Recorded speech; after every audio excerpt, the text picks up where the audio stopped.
Well, hello to all of our families from the River Ridge parishes, as well as Potosi Tennyson and Cassville.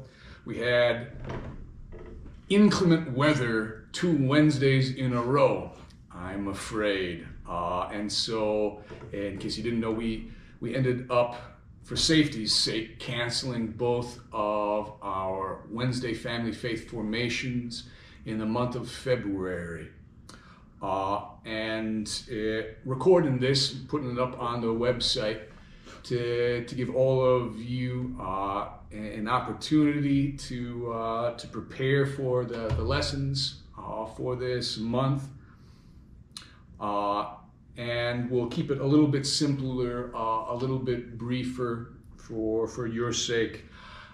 Do want to offer some announcements, just to be mindful of the calendar.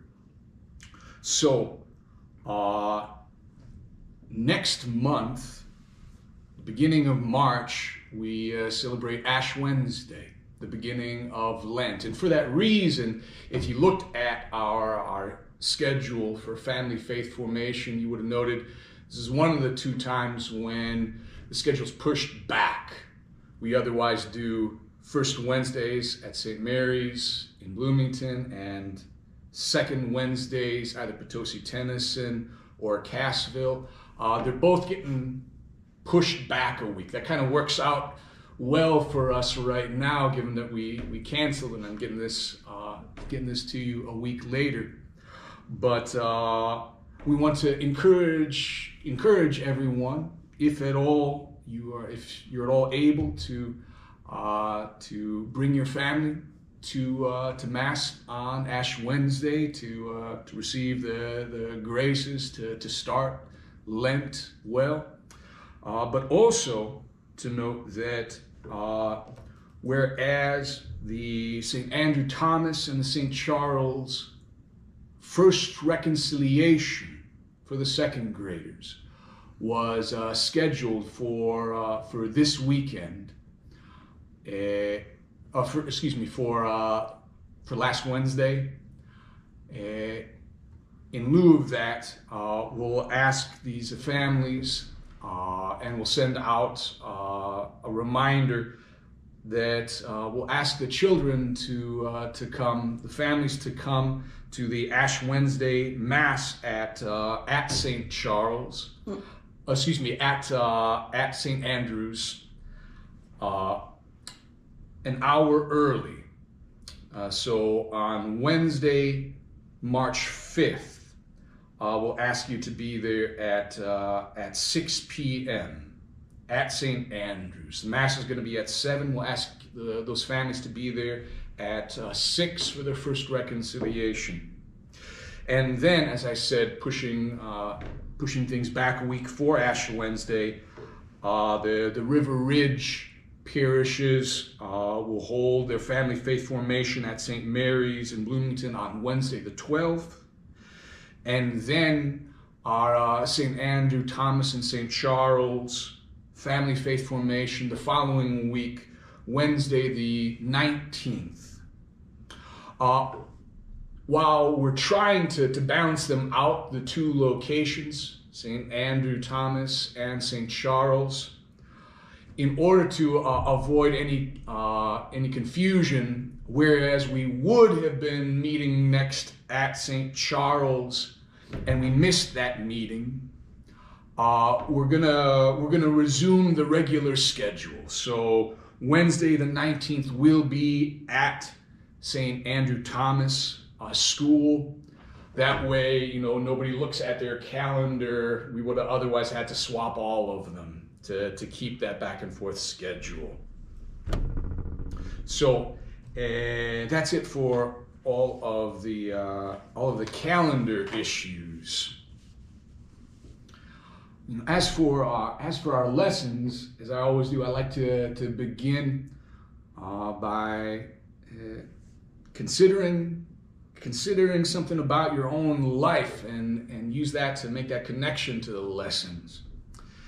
And the first question I want to ask you, it's kind of a deep one.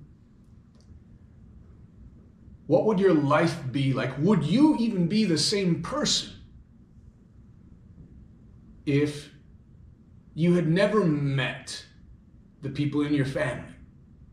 Your mother, your father, your brothers, your sisters. What would your life have looked like? Who would you even be if not for them? We're all of us born a unique individual created in God's image and likeness, but so much of our life is shaped by that family that we grew up in. It's as simple of an image as we have for a shared life. Who would you be if you didn't grow up in the family that you grew up in? Now, this is an exercise in imagination. Well, does that mean I was adopted or something? But the point of this is to recognize how much of who you are comes from a shared life. Our first lesson for this month is about the Most Holy Trinity. And while there can, you can read books, you can read a library worth of books on the Blessed Trinity. Nevertheless, this lesson, what you're handing on to your kids this month, this week, it's something very simple. And that God is Himself a shared life. That you were created for communion, a shared life with other people. And the reason that you were created that way is because that's what God's life is like. God has, from all of eternity, a shared life. The one God has a shared life. The Father, Son, and Spirit have a shared life. And that's what we mean by communion. We don't exclude the Blessed Sacrament that we receive at the Holy Mass. That is communion, but we call it communion because it's a means by which we enter into that shared life with God. The way that the lesson introduces this, and that'll be your week 1, the green-colored lesson. The way that this lesson begins is by asking your kids, your family, to begin with the sign of the cross, and to ask your kids to pay attention to, what do you say? That's how we begin all of our prayers, with the sign of the cross. What do you say when you make the sign of the cross? We say, in the name of the Father, and of the Son, and of the Holy Spirit. And as simple and familiar as that is, it might not have been obvious. You might never notice that we don't say in the names, not the plural, not the names of the Father, Son, and Holy Spirit. It's in the name of the Father, and of the Son, and of the Spirit. We believe in one God. And that this is a mystery. Does that make sense? How can we refer to the Father and the Son and the Spirit as one God? The very first activity, they call it a demonstration. If you look down at the bottom of the page there, it asks for a flashlight at a table and to sit down in a dark room. So you sit down together, maybe at your kitchen table, and you hit the lights, and then you hold a flashlight. I don't know. Just occurred to me to try this out. If you don't have a flashlight handy, I think most phones have a flashlight on them. And let's see here. My phone's being uncooperative at the moment. But even if you only had your phone, probably better with a flashlight. Dark room, you're sitting around the table, and you hold a flashlight above the table in the dark room. And kind of all you can see is this little circle of light there on the table. And you're holding it about an inch above, so that only that part is illuminated. And then you ask your kids, can you see the whole table? And of course, they're not able. And this is a way that we use, a sign, a device we use to communicate this dimension of our belief about God, that the Holy Trinity is a mystery, that is, there are things that we can know about God, and God desires to be known.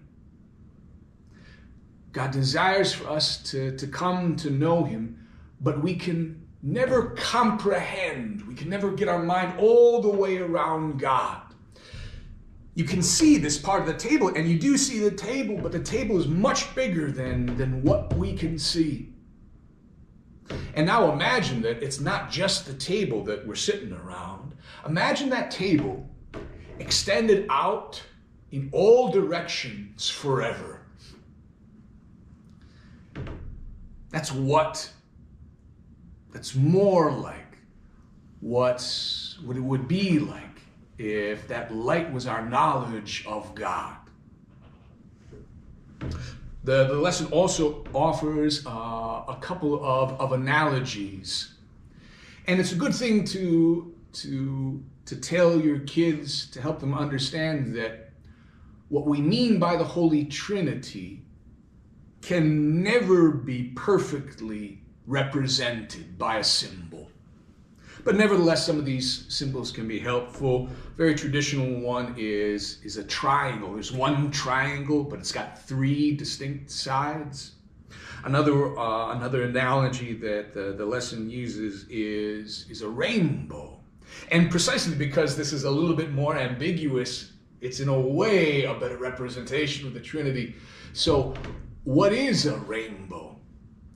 It is light that reflects off of water droplets and is diffused into all of the colors of the spectrum. So what is the rainbow? Is it the light? Is it the water? Is it the color? It is all three.